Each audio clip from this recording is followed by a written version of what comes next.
Terrace మీద నిలబడి నక్షత్రాలను చూస్తున్న ఆద్య పక్కన నిలబడిన వేణు, ఏంటి ఆద్య, బాధపడుతున్నావా? అత్తయ్య వాళ్ళందరూ నిన్ను వదిలేసి వాళ్ళ ఫ్యామిలీ వరకు రూంలోకి వెళ్ళారని అని అడిగాడు. వేణు భుజం మీద తలవాల్చిన ఆద్య, లేదు బావా, యాక్చువల్గా నేనే అమ్మతో చెప్పాను. ఈరోజు అన్నయ్యతో కలిసి మీరు సరదాగా టైం స్పెండ్ చెయ్యండి అమ్మా. అన్నయ్య ఈ మూమెంట్ని చాలా సంవత్సరాల నుంచి మిస్ అయ్యాడు అని. నేను చెప్పబట్టే మమ్మీ, డాడీ, అమ్మ, నాన్నతో చెప్పింది. అప్పటికి నాన్న అన్నారు, మన ఫ్యామిలీ అంటే నువ్వు కూడా ఆద్య, సో నువ్వు కూడా మాతో పాటే అని. కానీ నేను ఒప్పుకోలేదు. కష్టంగా నాన్నని ఒప్పించాను. నాన్న కూడా కొంచెం కష్టంగా, ఇంకొంచెం ఇష్టంగా అన్నయ్యతో మాట్లాడారు. నేను నిజంగా వాళ్ళ ఫ్యామిలీ కాదు బావా. ఎంత నన్ను వాళ్ళ ఫ్యామిలీ అనుకున్న వాళ్ళ రక్తాన్ని కాదన్న నిజం నా మనసులో ఎప్పుడూ ఉంటుంది. నేను అన్నయ్యకి, అమ్మా నాన్నలకి మధ్యలోకి వెళ్ళాలని అనుకోవటం లేదు. నేను వాళ్ళతో పాటు ఉంటే అన్నయ్య మనసు విప్పి ఏదీ మాట్లాడలేడు. అది నాకు బాగా తెలుసు. అందుకే నేను వెళ్లకుండా ఒంటరిగా ఉన్నాను అని నవ్వుతూ చెప్పింది.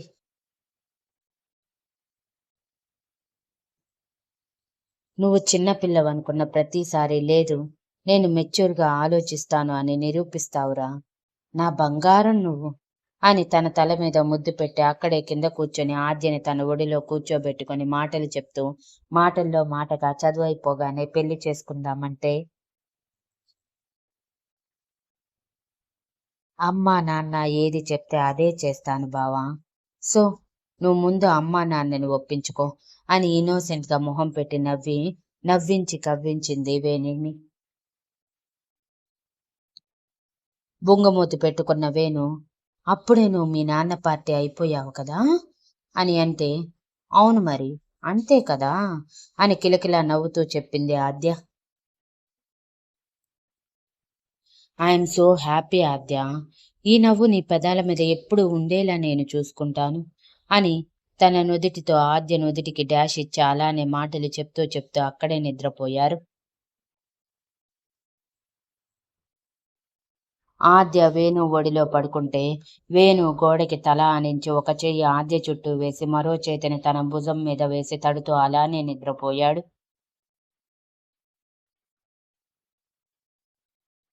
ఇక రూంలో ఒంటరిగా ఉన్న మోక్షిత్ ఇషిత పడుకునే పిల్లోని గట్టిగా హత్తుకుని, రాక్షసి, పిల్లాడు ఒంటరిగా ఉన్నాడు, వాడితో కలిసి సరదాగా టైం స్పెండ్ చేద్దామని కాకుండా డాడా అనుకుంటూ పోయింది. దీనికి మావయ్య ఉంటే చాలు, నేను అస్సలు కనిపించను. మొత్తానికి ఆడపిల్ల డాడ్స్ లిటిల్ ప్రిన్సెస్ అని నిరూపించేసింది. నేను ఒక ఆడపిల్లని కనిసే మావయ్యలానే చూసుకుంటాను. అప్పుడు అది ఉడుక్కుంటుంటే నేను చూడాలి అని ఉక్రోషంగా అనుకుంటూ ప్రశాంతంగా కళ్ళు మూసుకున్నాడు. ఆ కలలలోకి ఇషితని తన పిల్లల్ని ఆహ్వానిస్తూ. ఇక ప్రజ్ఞ, శక్తి ఇద్దరూ ఒకే రూంలో ఆపోజిట్ సైడ్ పడుకొని ఉన్నారు. ప్రజ్ఞ తన బావ కోసం ఆలోచిస్తూ ఉంటే శక్తి తన భర్త కోసం ఆలోచిస్తూ, ఈరోజు బావ నా దగ్గర ఉండుంటే ఎంత బాగుండేదో, హ్యాపీ మూమెంట్లో హ్యాపీగా మా సంతోషాన్ని షేర్ చేసుకునే వాళ్ళం అని ఒక నిట్టూర్పుతో అనుకుని,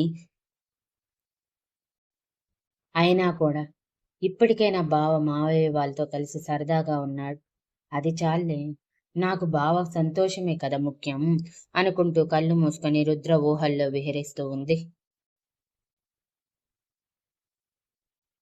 ఇటువైపు ప్రజ్ఞ కూడా సేమ్ పెళ్లి కాకుండానే ఇష్వాన్ ఊహల్లో విహరిస్తూ తనకి పెళ్ళైనట్టు, ఒక ఇద్దరు పిల్లల్ని కన్నట్టు, కన్నాక కూడా ఇష్వాన్ అల్లరి చేస్తూ తనని ఆట పట్టిస్తున్నందుకు తన బుంగమూతి పెట్టుకుంటే ఇష్వాన్ ముద్దులతో మాయ చేస్తున్నట్టు ఊహించుకుంటూ నవ్వుకుంటూ నిద్రపోయింది.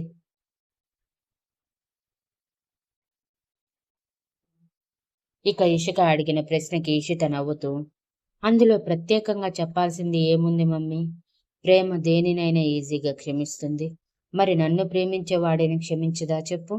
వాడి ప్రేమ కోసం ఎంతో అల్లాడిపోయాను మమ్మీ. నిజం చెప్పాలంటే మీకెవరికి నా బాధ చెప్పుకోలేక వాడు నా కళ్ళెదురుగా మరో అమ్మాయితో క్లోజ్గా ఉంటే తట్టుకోలేక చాలా బాధపడ్డాను. కానీ నిజం అదే అని మనసుకి సర్ది చెప్పుకుంటూ నన్ను నేను మోటివేట్ చేసుకుంటూ వర్క్లో బిజీ అవ్వాలని ప్రయత్నించాను. కానీ వాడు నా సొంతం అయ్యాడు. నిజమైన ప్రేమ గెలుస్తుందని వాడి ప్రేమతో నిరూపించాడు మమ్మీ. పెళ్ళైన దగ్గర నుంచి వాడు నా కోసం చాలా దిగొచ్చాడు మమ్మీ. అటువంటి వాడిని ఇంకా బాధ పెట్టాలని నాకు అస్సలు అనిపించలేదు. ఏ మనిషికైనా ఓపిక అనేది కొంత సమయం వరకే ఉంటుంది. ఎక్కువ రోజులు దాన్ని టెస్ట్ చేస్తే మనకి అందనంత దూరం వెళ్ళిపోతారు. అందుకే వాడిని యాక్సెప్ట్ చేశాను అని చెప్పగానే, అబ్బో! చాలా మాటలు నేర్చావే. పర్లేదు, పర్లేదు.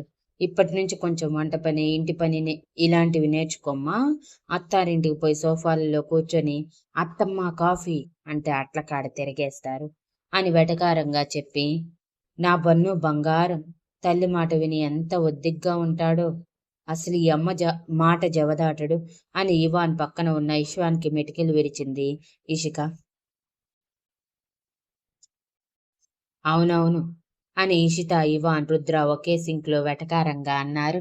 వాళ్ళ వెటకారానికి అప్పటి వరకు అమాయకంగా మొహం పెట్టిన ఇష్వాన్ బుంగమూతి పెట్టుకుని, మీకు నేనంటే కుళ్ళు, అందుకే అలా అంటున్నారు. మా మమ్మీ ది బెస్ట్. నన్నెప్పుడు ఎంత ముద్దుగా చూసుకుంటుందో. మీకు మీ కొడుకు కూతురే కావాల్సింది అని ఇవాన్ని చూసి ఆడపిల్లల మూతి తిప్పి అన్నాడు.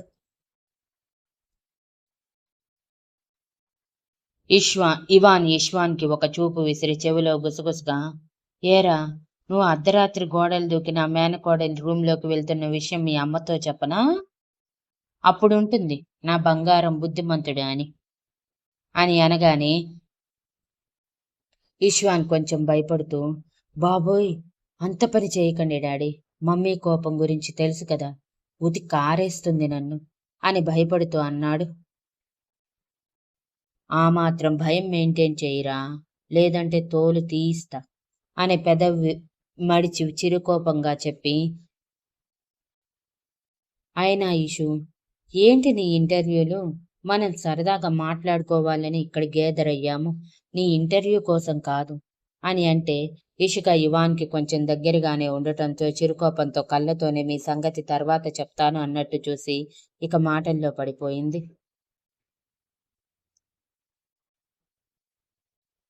వాళ్ళ మాటలు ఆగనంటూ అర్ధరాత్రి దాటి 2 గంటల సమయంలో ఇవాన్ టైం ఎంత అయ్యింది అని గుర్తు చేసే వరకు గుర్తు రాలేదు.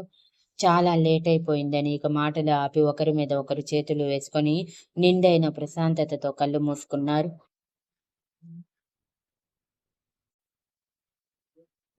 తర్వాత రోజు ఉదయం 8 గంటలకల్లా అందరూ రెడీ అయిపోవటంతో పాటు టిఫిన్ కూడా రెడీ అయిపోయిందని అందరూ తినేసి తమ తమ లగేజ్‌తో 5 కార్లలో బయలుదేరారు ఊరి చివర్లో ఉన్న ఫామ్ హౌస్‌కి.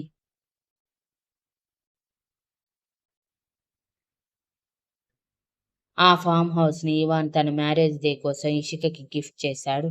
అప్పుడప్పుడు ఇద్దరూ వెళ్లి సరదాగా టైమ్ స్పెండ్ చేసి వచ్చేవాళ్ళు. కానీ ఈరోజు ఫ్యామిలీతో కలిసి వెళ్ళటం చాలా ఆనందాన్ని ఇచ్చింది. ముఖ్యంగా రుద్ర కూడా తమతో పాటు ఉండటం ఎక్కువ సంతోషంగా ఉంది.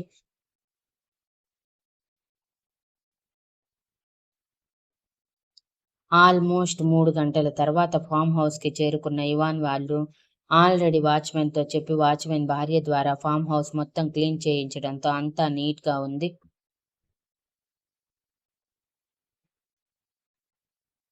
డైరెక్ట్‌గా కార్స్ అన్నీ ఫామ్ హౌస్‌లోకి వెళ్లి ఇంటి ఎదురుగా ఆగటమే అందరూ ఒక్కొక్కరిగా కిందకి దిగారు. ఆ ఫామ్ హౌస్‌ని చూసి రుద్ర, వేణు, ఆద్య తప్ప మిగిలిన వాళ్ళందరూ నవ్వుతూ చూస్తుంటే ఆ ముగ్గురు మాత్రం ఆశ్చర్యపోయారు. నిజంగా సిటీకి దూరంగా పల్లెటూరులో ఉండేలాంటి పెద్ద లోగిలి ఇల్లులా కట్టించాడు ఇవాన్ బయటికి. కానీ లోపల ఇంటీరియర్ మాత్రం సూపర్ లుక్‌తో ఉండేలా అరేంజ్ చేయించాడు. చూడటానికి అది పాతకాలం ఇల్లులా కనిపించినా లోపల చాలా ప్లేస్‌తో దాదాపు 8 గదులతో ఒక హాల్, ఒక పూజ గది, ఒక కిచెన్‌తో చాలా అందంగా ఉంటుంది. కాకపోతే 2 ఫ్లోర్స్ మాత్రమే ఉంది ఆ ఇల్లు. రుద్ర, వేణు, ఆద్య ముగ్గురు ఇంటి బయట ఆగిపోవటం చూసి, ఏంటి అక్కడే ఆగిపోయారు? రండి అంటూ లోపలికి తీసుకువెళ్లారు. ఇక ఆ ఇంటికి ఎదురుగా అందంగా చాలా మొత్తంలో గార్డెన్. ఆ గార్డెన్‌లో ఒకవైపు పెద్ద పెద్ద చెట్లు, మరోవైపు పూల మొక్కలు, దారికి ఇరువైపులా షో మొక్కలు వేసి, కింద గ్రాస్‌తో చాలా అందంగా అరేంజ్ చేసి ఉన్నాయి. ఎప్పటికప్పుడు దానిని చూసుకుంటూ ఉన్నారేమో, చూడటానికి నిజంగా ఉద్యానవనంలా కనిపించింది ఆ లుక్ మాత్రం. పైగా గార్డెన్‌లో దగ్గర ఒక మూలకి మామిడి చెట్టు కూడా ఉంది. మామిడి చెట్టు కింద సిట్టింగ్ ఏరియా అరేంజ్ చేశారు. అన్నీ ఉన్నాయి కానీ ఒక్క స్విమ్మింగ్ పూల్ మాత్రం అక్కడెక్కడా లేదు. కేవలం చెట్లతో మాత్రమే ఇంటి చుట్టూరా అందంగా ఉండేలా డెకరేట్ చేయించాడు ఇవాన్ ఇషికకి నచ్చేలా.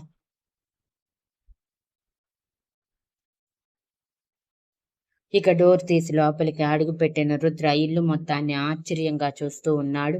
బయటికి పురాతన ఇల్లులా, లోపల అల్ట్రా మోడర్న్‌లా 2 స్టేర్స్, అది కూడా లోపల నుంచి స్టెప్స్. కింద 4 గదులు, పైన మరో 4 గదులు, పెద్ద హాల్. ఆ హాల్‌లో సోఫా సెట్, వాల్‌కి టీవీ, మోడ్రన్ కిచెన్, పూజ గది. మరోవైపు బయటికి వెళ్ళటానికి పెరటి వైపు డోర్‌లా ఒక డోర్ కూడా ఉంది. అంతా చూస్తూ ఆశ్చర్యంలోనే, "ఈ ఐడియా ఎవరిది? సూపర్‌గా ఉంది ఈ ఇల్లు మాత్రం" అని అన్నాడు రుద్ర సంతోషంగా. "ఇదంతా మావయ్యదే బావా. మావయ్య అత్తయ్య మీద ఉన్న పిచ్చి ప్రేమతో అత్తయ్యకి నచ్చినట్టు చాలా జాగ్రత్తగా ఈ ఇంటిని కట్టించాడు. అత్తయ్యకి బన్ను పుట్టాక వచ్చిన మ్యారేజ్ డేకి ఈ ఇంటిని గిఫ్ట్ చేశాడు మావయ్య. ఆ రోజు నీకంటే ఎక్కువ మేమే ఆశ్చర్యపోయాం తెలుసా? అసలెవరికీ ఐడియా కూడా లేదు. అంత బాగుంది ఈ ఇల్లు. ఎప్పుడైనా ఇక్కడికి రావాలని మేము చాలా ట్రై చేశాం కానీ, మా పనుల్లో అస్సలు కుదిరేది కాదు. కానీ ఇయర్లీ వన్స్ ఖచ్చితంగా మావయ్య, అత్తయ్య మాత్రం వచ్చి ఇక్కడ కనీసం ఒక రోజైనా ఉండి టైం స్పెండ్ చేస్తారు" అని అల్లరిగా ఇవాన్ ఇషికల వైపు చూస్తూ చెప్పింది శక్తి. శక్తి మాటలకి రుద్ర ఆశ్చర్యంగా నిజమా అన్నట్టు తండ్రి వైపు చూస్తే, "ఇప్పుడు ఏమైంది నీకు? నీకు కూడా నా కొడుకు ఇలాంటి ఇంటినే గిఫ్ట్ చేస్తాడులే శక్తి. నా కొడుకుకి కూడా నువ్వంటే చాలా ఇష్టం కదా" అని చెప్పి, "పదండి పదండి. జర్నీ చేసి అలసిపోయారు కదా.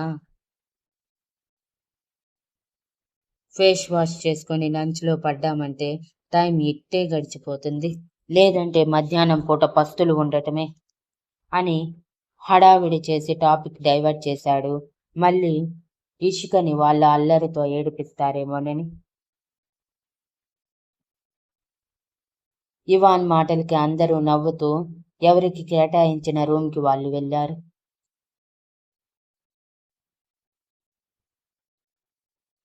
ఇవాన్, ఇషిక ఒక రూమ్, మాధవన్ గారు, రక్షిత గారు ఒక రూమ్, సాగర్, నర్మద ఒక రూమ్, వైదేహి గారు, సంతోష్ గారు ఒక రూమ్, కిందని ఆద్య, ప్రజ్ఞ, మహాలక్ష్మి గారు ఒక రూమ్. ఇక పైన మిగిలిన 3 రూమ్స్‌లో ఒక రూమ్ మోక్షిత్, ఇషిత, ఇంకొక రూమ్ శక్తి, రుద్ర, మరొక రూమ్ వేణు, ఇష్వాన్ కలిసి షేర్ చేసుకున్నారు. అన్ని రూమ్స్ ఫిల్ అయిపోయాక ఎవరి రూమ్‌కి వాళ్ళు వెళ్ళటమే. శక్తి ఎక్సైటింగ్‌గా, "నీకు నచ్చిందా బావా ఈ ఇల్లు" అని అడిగింది.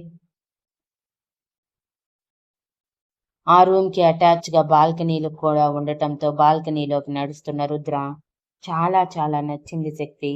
మనం కూడా ఇలాంటి ఇల్లు ఒకటి సెపరేట్‌గా కట్టుకోవాలి అమ్మానాన్నల్లా" అని అంటే, శక్తి రుద్ర వెనకే వెళ్లి వెనక నుంచి హత్తుకొని, "నువ్వు గిఫ్ట్ చేస్తానంటే నేనొద్దంటానా బావా" అని మురుసుకుంటూ అనుకుంటూ వీపు మీద ముద్దు పెడితే, రుద్ర నవ్వుతూ శక్తిని తన ఎదురుగా తెచ్చుకొని తన మొహం దోసిలిలోకి తీసుకుని, "ఐ లవ్ యూ శక్తి" అని అన్నాడు. రుద్ర సడన్‌గా ఎందుకు ఐ లవ్ యూ అన్నాడో అర్థం కాని శక్తి అయోమయంగా, "సడన్‌గా ఈ ప్రేమ ఎందుకు పొంగుకొచ్చింది బావా" అని అడిగింది.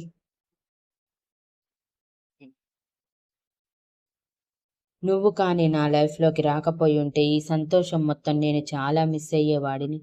నువ్వు నా లైఫ్‌లో లేకుండా వీళ్ళు పరిచయమైనా సరే, కనీసం ఒక్క గంట కూడా వీళ్ళని ఒప్పుకోలేకపోయేవాడిని. బికాజ్ చిన్నప్పటి నుంచి నా మీద అంత ఎఫెక్ట్ చూపించింది నా బాల్యం.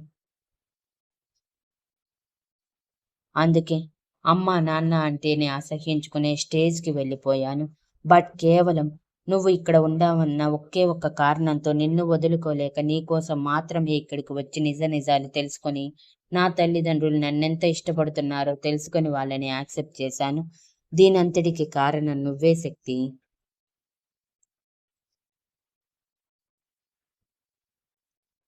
నాకు, వేణుకి, ఆద్యకి ముగ్గురికి ఫ్యామిలీని ఇచ్చింది మాత్రం నువ్వే.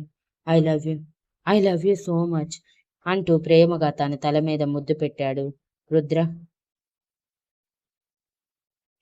ఒకవైపు రుద్ర ప్రేమకి మురిసిపోతూనే శక్తి మూతంతా ఒక పక్కకి తిప్పి, అబ్బో ఏంటో ఈరోజు బావగారు నన్ను పొగిడే ప్రోగ్రాం పెట్టారు.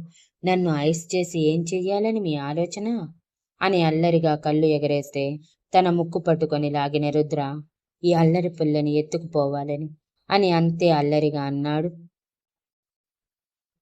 ఆ మాటకి శక్తి కిలకిలా నవ్వుతూ, నువ్వెక్కడికి తీసుకువెళ్ళినా నేను నీతో పాటే వస్తాను బావా.